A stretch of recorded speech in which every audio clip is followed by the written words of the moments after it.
এক জাররা পরিমাণ যদি নেক আমল করেন, কাল কিয়ামতের ময়দানে আয়না দেখলে যেরকম ভাবে চেহারা দেখা যায়, ঠিক তদ্রূপ আপনি যদি খারাপ কাজ করেন, বদ কাজ করেন, সেটাও আপনার সামনে আপনি দেখতে পারবো।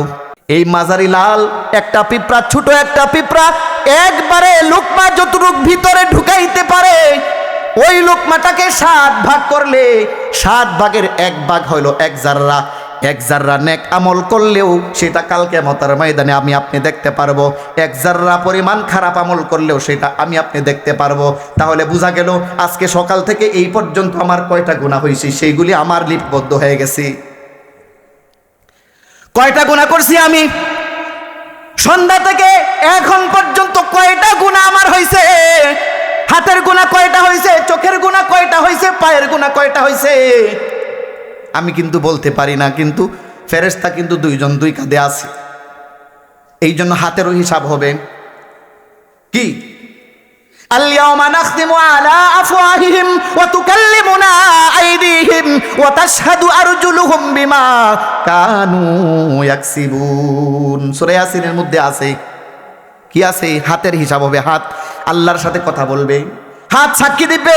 আজ থেকে 10 বছর আগে তুমি এই হাত দ্বারা কাকে প্রহার করেছ, সেই হাতে তোমার একদিন সাক্ষী দিবে।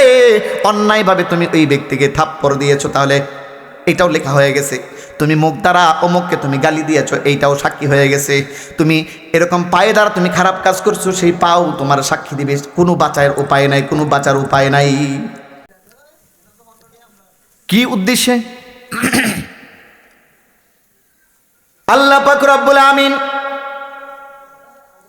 এই পৃথিবীতে আমাকে এবং আপনাকে, সমস্ত পৃথিবীর মানুষ এবং জিন জাতিকে, মানুষ জাতিকে আল্লাহ পাক রব্বুল আমিন বানিয়েছেন তার ইবাদত করার জন্য।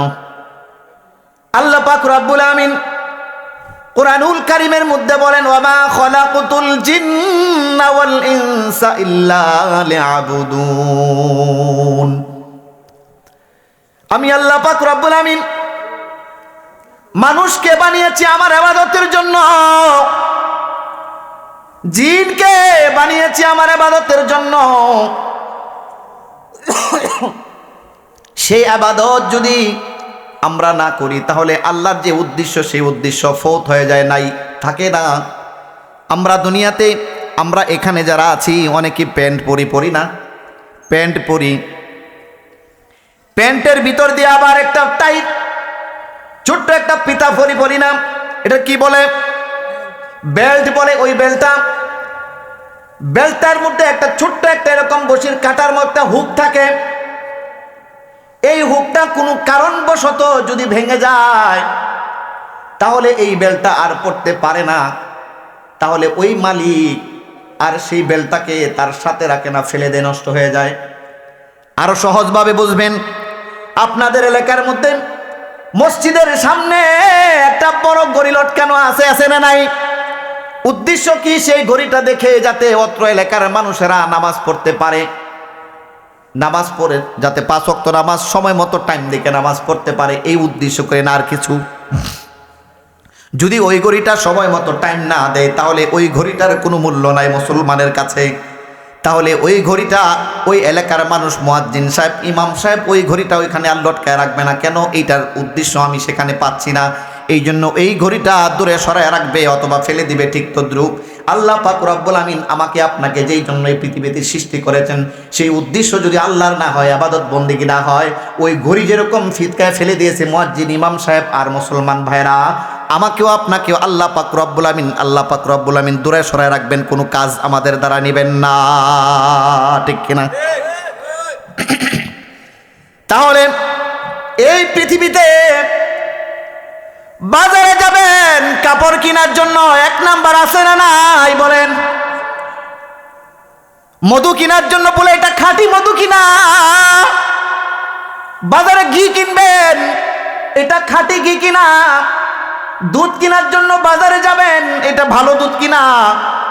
আমরা বাছাই করি, ঠিক কিনা বলেন? তাহলে এই পৃথিবীতে আমরা যেরকম মানুষ আছি, মানুষ কোনটা খাঁটি মানুষ আর কোনটা ভেজাল মানুষ, এটাও চেনার দরকার আছে কিনা নাই বলেন? মানুষ সর্বপ্রথম মানুষকে দুই ভাগে ভাগ করা হয়েছে, একটা হলো আস্তিক আর একটা হলো নাস্তিক।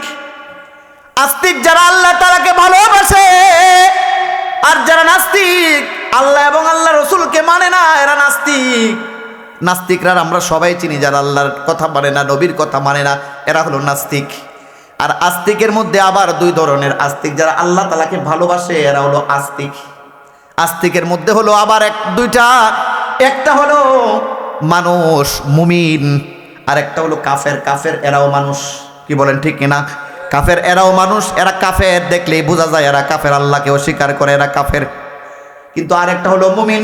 কিন্তু খাঁটি মুমিন আমরা চিনবো কি করে? এটা আমরা আল্লাহ পাক রব্বুল আমিন সূরা আনফালের মধ্যে বলে দিয়েছেন খাঁটি মুমিন কারা। কি বলেন? খাঁটি মুমিন কারা, এটা চিনে আমরা বাড়িতে যাব, ঠিক কিনা বলেন? ও মুসলমান, এই পৃথিবীতে যত মানুষ আছে সমস্ত মানুষ আশরাফুল মাখলুকাত হিসাবে আল্লাহর কাছে বিবেচিত মানুষ। কিন্তু খাঁটি মুমিন কারা? এই জন্য খাঁটি মুমিনের ব্যাপারে আল্লাহ পাক রব্বুল আমিন সূরা আনফালের 1, 2, 3 নম্বরে আল্লাহ তাআলা 5টা গুণ খাঁটি মুমিনের। কয়টা গুণ? 5টা গুণ যার ভিতরে আছে সে খাঁটি মুমিন। সে দুনিয়া থেকে তার 2টা চক্ষু বন্ধ হয়ে যাওয়ার পরে ফেরেশতারা ডাকবে, ও মুমিন। মুমিন যদি মারা যায়, দুনিয়া থেকে চলে যায়, চলে যাওয়ার পরে ফেরেশতাদের রহমত দেখতে পায়। ওকে জিজ্ঞাসা করে, মুমিনকে জিজ্ঞাসা করে, তুমি কি আবার কি করতে চাও? দুনিয়া যেতে চাও নাকি এখানেই থাকতে চাও? তুমি কি আবার দুনিয়া যেতে চাও? যখন সে মুমিন মারা যায় তখন বলে, ও ফেরেশতা, না না, আমি আর এই নষ্ট আর পচাগন্ধা দুনিয়া যেতে চাই না। আমি আর পচাগন্ধা নষ্ট দুনিয়া যেতে চাই না, আমি আল্লাহর কাছে যেতে চাই। আর একজন কাফেরকে যখন জিজ্ঞাসা করা হয়, তুমি এখন কি করবা, কি করতে চাও? তখন বলে, ও ফেরেশতা, আমি দুনিয়ায় যেতে চাই, দুনিয়ায় যেতে চাই, দুনিয়ায় যেতে চাই আমি, এই কথা বলে। তাহলে খাঁটি মুমিনের পরিচয় জেনে আমরা এখান থেকে যাব। আল্লাহ পাক রব্বুল আমিন বলেন, ইন্নামাল মুমিনুনা আল্লাযীনা যারা ঈমানদার হয় তারা এমন হয়ে যায়, ইযা যুকিরাল্লাহু ওয়াজিলাত কুলুবুহুম। যখন 1 নাম্বার হলো যখন আল্লাহ পাক রব্বুল আমিনের নাম নেওয়া হয়, ওয়াজিলাত কুলুবুহুম, তাদের কি অন্তর, তাদের অন্তর বিত হয়ে পড়ে। যখন আল্লাহ পাক রব্বুল আমিনের নাম নেওয়া হয় তখন তাদের অন্তরটা বিত হয়ে পড়ে, অর্থাৎ আল্লাহ পাক রব্বুল আমিনকে ভয় করে। ভয় কি 1 নাম্বার খাঁটি মুমিনের পরিচয় কি? যখন আল্লাহ পাক রব্বুল আমিনের নাম নেওয়া হয় তখন তাদের অন্তরটা ভয় হয়। এটা সাপের ভয় না, বিচ্ছুর ভয় না, মানুষের ভয় না, এটা হলো পাপের ভয়। আমি যখন কোনো কাজ করতে যাই, পাপ কাজ করতে যাই, তখন আমি যদি না করি ভয়ে যে না এটা পাপ, এটা করা যাবে না, পাপ এটা করা যাবে না, তাহলে আল্লাহর ভয় আমার অন্তরে রাখতে হবে। আর এই ভয়ের কারণেই আল্লাহ পাক রব্বুল আমিন তাকে জান্নাত দান করেন। ছোট্ট একটা ঘটনা শোনাই। বনি ইসরাইল গোত্রের এক ব্যক্তি সাবালেক হওয়ার পর থেকে মৃত্যুর আগ পর্যন্ত ভালো কাজ একটাও করতে পারে নাই। কি বলেন? শিশুজন যখন মায়ের পেট থেকে বাহির হয়, সাবালেক হওয়ার আগ পর্যন্ত তার কোনো গুনাহ লেখা হয় না। কি বলেন ঠিক কিনা? যখন সাবালেক হয়ে যায় তখন থেকে তার গুনাহ লেখা হয়। যখন সে মৃত্যু হয়ে যায়, মৃত্যু হয়ে যাওয়ার পরে তার কোনো গুনাহ আর নাই, আমলের দরজা বন্ধ, সব কিছুই বন্ধ। জীবিত থাকা অবস্থায় তার গুনাহ লেখা হয় সাবালেক হওয়ার পর থেকে। তাহলে বনি ইসরাইল গোত্রের এক বেটা, সে সাবালেক হওয়ার পর থেকে মৃত্যু পর্যন্ত ভালো কাজ একটাও করতে পারে নাই। তার আমল নামায় রোজা নাই, হজ নাই, যাকাত নাই, দান সদকা নাই, কোনো আমল তার আমল নামায় নাই। এখন তো তার বয়স হয়ে গেছে, মৃত্যুর ধার প্রান্তে তার চলে আসছে, মৃত্যু হয় অবস্থা। তার ছেলেকে ডাকলো, ও ছেলে, ও বাবা, আমি তো সাবালেক হওয়ার পর থেকে মৃত্যুর আগ পর্যন্ত আমার তো এখন জান বাহির হয়, আমি তো কোনো আমল করি নাই, কোনো নেক আমল করি নাই, না নামাজ না রোজা কোনো কিছুই করি নাই, আমার তো মৃত্যু মনে হয় কাছাকাছি। বাবা তোমার কাছে আমি একটা ওসিয়ত করে যাই। কি ওসিয়ত? ছেলে বলে বাবার কাছে, বাবা তুমি কি ওসিয়ত করতেছো বলো দেখি।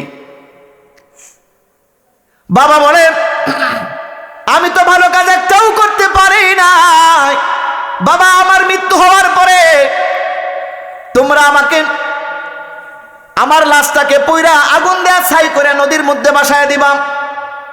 ছেলে তার বাবা তার ছেলেকে এই কথা বলার পরে ছেলে বলে বাবা এটা কি বলো? একজন মুসলমান তো কালিমা যে পড়ছে সে তো এরকম করতে পারে না, তার লাশকে আগুন দিয়ে পোড়ানো যায় না। শরীয়তের হুকুম হচ্ছে তাকে আগুন দিয়া পোড়ানো যায় না, এবং সে মৃত্যুবরণ করার পরে তাকে গোসল দেওয়ানো, কাপড় পরানো, তাকে কবরস্থ করা। ছেলের বাবা বলে বাবা আমি মারা যাওয়ার পরে আবার লাশটাকে পুরা ছাই করে নদীর মধ্যে ভাসায় দিবা, আর যদি তুমি না ভাসাও তাহলে আমাকে যদি তুমি কবরস্থ করো তাহলে আযাবের ফেরেশতাদের মাধ্যমে আমাকে আল্লাহ মার দিব, আমি সেই সহ্য করতে পারবো না, ভয় পাইছে। আমাকে কবরের মধ্যে আমাকে ধরবে, আমি সে আযাব সহ্য করতে পারবো না। বাবা আমি যেটা বলেছি সেটাই করবা। কিছুদিন পরে তার বাবা মারা যাওয়ার পরে, ওই ছেলের বাবা মারা যাওয়ার পরে ওই ছেলে তার বাবার লাশটাকে আগুন দিয়ে পুরা ছাই করে নদীর মধ্যে ভাসায় দিছে। আল্লাহ পাক রব্বুল আমিন ডাক দিয়া বলে ও সমুদ্রের ছাই একসাথে জমা হয়ে যাও। সঙ্গে সঙ্গে আল্লাহ পাক রব্বুল আমিন ডাক দেওয়ার সঙ্গে সঙ্গে ছাই একসাথে জমা হয়ে গেছে। জিজ্ঞাসা করছে বান্দারে তুই এরকম কেন করছস? আল্লাহ তোমার ভয়, তোমাকে ভয় করে আমি এই কাজ করেছি। আল্লাহ পাক রব্বুল আমিন ডাক দিয়া বলে এ বান্দা তুই আসলে এরকম করছস আমাকে ভয় করে? তখন ওখানে রূহ জব দিল, কলা নাম হা আল্লাহ তোমার ভয়ে কই আমি এই কাজ করছি। আল্লাহ পাক রব্বুল আমিন বলেন আর রহমান আল্লামাল কুরআন খলাকাল ইনসান গফার। আল্লাহ তাআলা বলে আমার নাম গফার, আমার নাম রহমান, আমার নাম সত্তার, আমার নাম জব্বার। আমি যদি তোকে মাফ না করি আমার রহমান নামে কলঙ্কিত হয়ে যায়, রহমান নামে কলঙ্কিত হয়ে যায়, গফফার নামে কলঙ্কিত হয়ে যায়। আমি তোর জীবনের সমস্ত গুনাহ খাতা মাফ করে দিয়ে তোর জান্নাত দান করলাম। সুবহানাল্লাহ।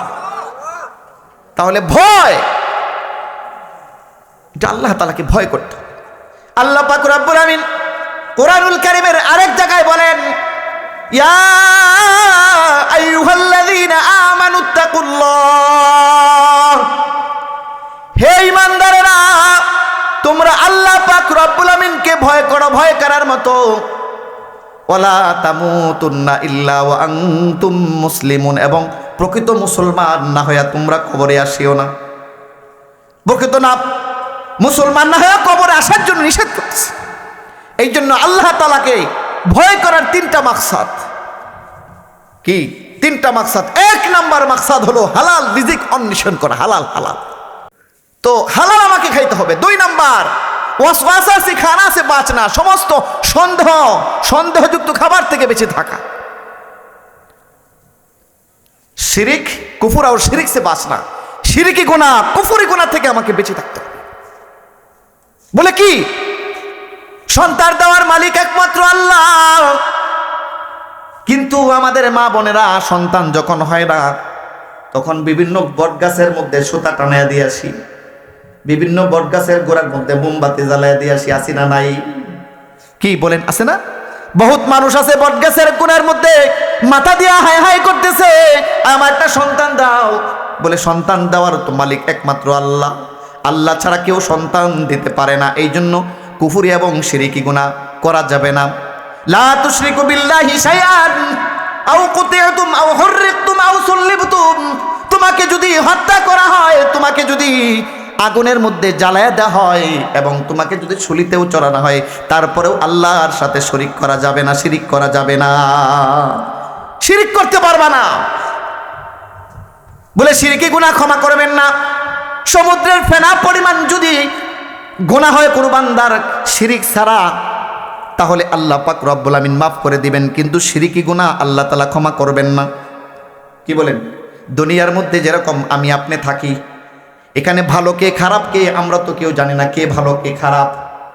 আল্লাহ পাক রব্বুল আমিন সূরা আর রহমানের মধ্যে বলেন, কি বলেন? ওয়ামতাজুল ইয়াওমা আইয়ুহাল মুজরিমুন।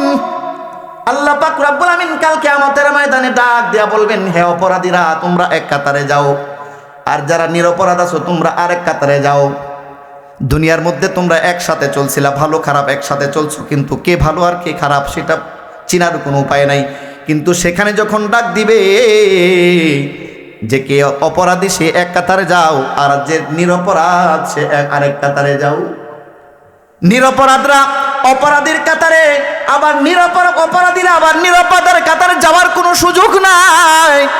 এই জন্য আমাকে শিরকি গুনাহ, সমস্ত গুনাহ আমাকে ছাড়তে হবে বলে রাসূল করিম সাল্লাল্লাহু আলাইহি ওয়াসাল্লাম বলেন, যদি কোনো ব্যক্তি গুনাহ করে, গুনাহ করা অবস্থায় তার ঈমানটা তার সাথে থাকে না। কোনো মানুষ যদি গুনাহ করে, গুনাহ করার সময় তার ঈমান সাথে থাকে না। সাহাবায়ে কেরাম রাসূলকে জিজ্ঞাসা করলো, ইয়া রাসূলুল্লাহ আপনি বলেছেন বান্দা যখন গুনাহ করে তখন তার ঈমানটা তার সাথে থাকে না, বলে কোথায় যায়? রাসূল করিম সাল্লাল্লাহু আলাইহি ওয়াসাল্লাম বলেন, যখন বান্দা গুনার হালতে থাকে তখন তার ঈমানটা বাহির হইয়া মাথার উপরে মেঘমালার মতো উঠতে থাকে, মেঘমালার মতো উঠতে থাকে। বান্দা যখন গুনাহ থেকে ফারেক হয় তারপরে বান্দার ঈমানটা আবার ফিট হয়। এই জন্য আমরা যারা দাওয়াতে তাবলীগের লাইনে যারা সময় লাগাইছি তারাই আমরা বলতে পারি যে পুরুষের দায়মি ফরজ কয়টা, পুরুষের দায়মি ফরজ কয়টা? কেউ কেউ বলতেছেন 3টা, কিন্তু আসল হলো 2টা। 1 নাম্বার সর্ব অবস্থায় ঈমানের হালতে থাকা, তার মানে গুনাহ না করা। সর্ব অবস্থায় ঈমানের হালতে থাকতে হবে, গুনাহ মুক্ত থাকতে হবে। 2 নাম্বার কি? নাভি থেকে হাঁটুর নিচ পর্যন্ত ঢাইকা রাখা, এটা হলো পুরুষের দায়মি ফরজ। এই জন্য গুনাহ ছাড়তে হবে, গুনাহ ছাড়তে হবে, গুনাহ ছাড়তে হবে, গুনাহমুক্ত জীবনযাপন করতে হবে। আর না হলে উপায় নাই, উপায় নাই, উপায় নাই। 1 যাররা পরিমাণ যদি নেক আমল করেন, কাল কিয়ামতের ময়দানে আয়না দেখলে যেরকম ভাবে চেহারা দেখা যায়, ঠিক তদ্রূপ আপনি যদি খারাপ কাজ করেন, বদ কাজ করেন, সেটাও আপনার সামনে আপনি দেখতে পারবো। 1 যাররা পরিমাণ কিতাবের মধ্যে আসছে, 1 যাররা পরিমাণ কতটুক রাস্তার মধ্যে যখন দুবরা গাছ থাকে, চিকন চিকন দুবরা গাছ থাকে, এই দুবরা গাছের মাথায় একটা কালো না একদম লালো না ছোট্ট একটা পিঁপড়া থাকে, একদম কালো না একদম লালো না, মাঝারি লাল। এই মাঝারি লাল একটা পিঁপড়া, ছোট একটা পিঁপড়া একবারে লোকমা যতটুক ভিতরে ঢুকাইতে পারে, ওই লোকমাটাকে 7 ভাগ করলে 7 ভাগের 1 ভাগ হইল 1 যাররা। 1 যাররা নেক আমল করলেও সেটা কাল কিয়ামতের ময়দানে আপনি দেখতে পারবো। 1 যাররা পরিমাণ খারাপ আমল করলেও সেটা আপনি দেখতে পারবো। তাহলে বোঝা গেল আজকে সকাল থেকে এই পর্যন্ত আমার কয়টা গুনাহ হয়েছে, সেইগুলি আমার লিপিবদ্ধ হয়ে গেছে। কয়টা গুনাহ করছি আমি? সন্ধ্যা থেকে এখন পর্যন্ত কয়টা গুনাহ আমার হয়েছে? হাতের গুনাহ কয়টা হয়েছে? চোখের গুনাহ কয়টা হয়েছে? পায়ের গুনাহ কয়টা হয়েছে? আমি কিন্তু বলতে পারি না, কিন্তু ফেরেশতা কিন্তু 2 জন 2 কাঁধে আছে। এই জন্য হাতেরও হিসাব হবে। কি? আল-ইয়াওমা নাখতিমু আলা আফওয়াহিহিম ওয়া তুকাল্লিমুনা আইদিহিম ওয়া তাশহাদু আরজুলুহুম বিমা কানু ইয়াকসিবুন। সূরা ইয়াসিনের মধ্যে আছে, কি আছে? হাতের হিসাব হবে। হাত আল্লাহর সাথে কথা বলবে, হাত সাক্ষী দিবে। আজ থেকে 10 বছর আগে তুমি এই হাত দ্বারা কাকে প্রহার করেছ, সেই হাতে তোমার একদিন সাক্ষী দিবে। অন্যায়ভাবে তুমি ওই ব্যক্তিকে থাপ্পড় দিয়েছো, তাহলে এটাও লেখা হয়ে গেছে। তুমি মুখ দ্বারা অমুককে তুমি গালি দিয়েছো, এইটাও সাক্ষী হয়ে গেছে। তুমি এরকম পায়ে দ্বারা তুমি খারাপ কাজ করছো, সেই পাও তোমার সাক্ষী দিবে। কোনো বাঁচার উপায় নাই, কোনো বাঁচার উপায় নাই। তাহলে 1 নাম্বার আল্লাহ তাআলাকে ভয় করতেই হবে, করতেই হবে। এখন আসেন 2 নাম্বার, ওয়াইদা তুলিয়াত আলাইহিম আয়াতুহু যাদাতুহুম ঈমানা। ওয়াইদা তুলিয়াত আলাইহিম, এবং যখন তাদের সামনে আল্লাহ পাক রব্বুল আমিনের কোরআনুল কারীম তেলাওয়াত করা হয়, যাদাতুহুম ঈমানা, তখন তাদের ঈমান বৃদ্ধি পাইতে থাকে। কি বলেন? নামাজের মধ্যে, মাগরিবের নামাজের মধ্যে ইমাম সাহেব আসরে, জোহরে, মাগরিবে, ফজরে, এশারে শুধু সূরা ফাতিহা পড়েন। কি পড়েন না? কোনদিন কি শুনছেন হুজুর আপনি প্রতিদিন যখনই নামাজ পড়ান তখনই শুধু সূরা ফাতিহা দিয়া নামাজ শুরু করেন আর ভালো লাগে না? এই কথা কি কোনো মুসলমান বলছে কিনা, শুনছেন কিনা বলেন? তাহলে কি বলে নামাজের মধ্যে? আলহামদুলিল্লাহি রাব্বিল আলামিন আর রহমানির রহিম মালিকি ইয়াউমিদ্দিন ইয়াকা না'বুদু ওয়া ইয়াকা নাস্তাঈন اهدنا الصراط المستقيم صراط الذين أنعمت عليهم غير المغضوب عليهم ولا الضالين আমিন। কি বলে কিনা এরকম? কিন্তু কেউ কোনোদিন শুনি নাই যে সূরা ফাতিহা দেখে নামাজ পড়েন। তাহলে ঈমান বাড়ে কোরআন তেলাওয়াতের মাধ্যমে। কি বাড়ে? ঈমান বাড়ে। ঈমান যাদাতহুম ঈমানা, তাদের ঈমান বৃদ্ধি পাইতে থাকে। কুরআনুল কারীম ইসলামের চিরশত্রু আবু সুফিয়ান মুসলমান হওয়ার আগে, শুরাইক, আবু জাহেল, এরা মুসলমানদের চিরশত্রু ছিল, কোরআনের চিরশত্রু ছিল। তারপরেও আল্লাহ রাসূলের ঘরের মধ্যে যায় ঘরের কাছে চুপটি মারে এভাবে শুনতো কোরআন তেলাওয়াত, কতই মজা লাগে। তারপরে এদেরকে একদিন রাতের ঘটনা, হযরত আয়া পড়ছেন, আমার তো সময় শেষ, আমি মনে শেষ পর্যন্ত কথা বলতে পারবো না, সময় একদম স্বল্প। যে বলছিলাম চিরশত্রুরাও রসুলের ঘরের সামনে রসুল দাঁড়িয়ে নামাজের মধ্যে তেলাওয়াত করতেছেন আর এভাবে শুনে কত মজা লাগে। চুম্বকের মতো টানে নেয় তাদের, কোরআনের স্বাদ টেনে নেয়। হঠাৎ করে একদিন তিনজন তিন কোনায় মধ্যে দাঁড়ায়া কোরআন তেলাওয়াত শুনতেছে। সকাল হইতে হরিগরি করে তড়িগড়ি করে এক একজনের বাড়িতে যাওয়া লাগছে। হঠাৎ করে রাস্তায় একজন আরেকজনের সাথে সাক্ষাৎ হয়ে গেল। তুমি কোথায় গেলা? তুমি কোথায় গেলা? আমি একটু কোরআন শুনছিলাম। তুমি তিনজন একই অবস্থা। হায় হায় হায় হায় রে, যদি আমাদের বংশধররা শুনতে পারে তাহলে মুহাম্মদের ধর্ম গ্রহণ করব, তখন আমরা দিব ঠিক করিয়া। এটা করা যাবে না। এইভাবে 3 দিন পর্যন্ত, একদিন পরামর্শ করলো ঠিক আছে এবার আর করবো না, আবার পরের দিন এত জানবে না, আবু সুফিয়ান যাবে না, অমুক জানবে না, আমি যাই। এইভাবে আবার 3 জন আবার যায় শুনছে।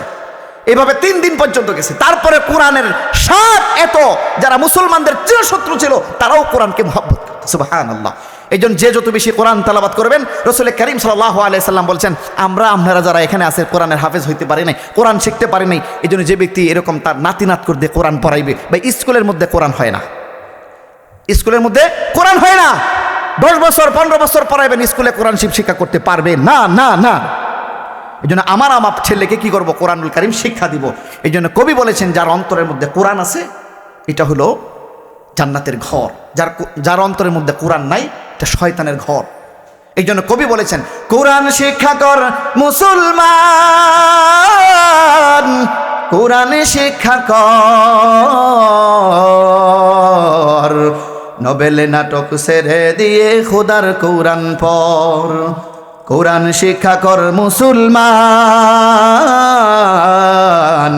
কোরআন শিক্ষা কর, নোবেল নাটক ছেড়ে দিয়ে খোদার কোরআন পড়, নোবেল নাটক ছেড়ে দিয়ে খোদার কোরআন পড়। যার সিনাতে আছে কোরআন, যার সিনাতে আছে কোরআন, নেই কো তাহার ডর। কোরআন সারা হৃদয়খানি শয়তানের ওই ঘর, কোরআন সারা হৃদয়খানি শয়তানের ওই ঘর। কোরআন মোদের মাথার মুকুট, কোরআন মোদের মূল, সেরোনা ভাই আল্লাহর কালাম হারাবে দুকুল। কোরআন সারা হৃদয়খানি শয়তানের ওই ঘর, কোরআন মোদের মাথার মুকুট, কোরআন মোদের মূল, সেরোনা ভাই আল্লাহর কালাম হারাবে দুকুল।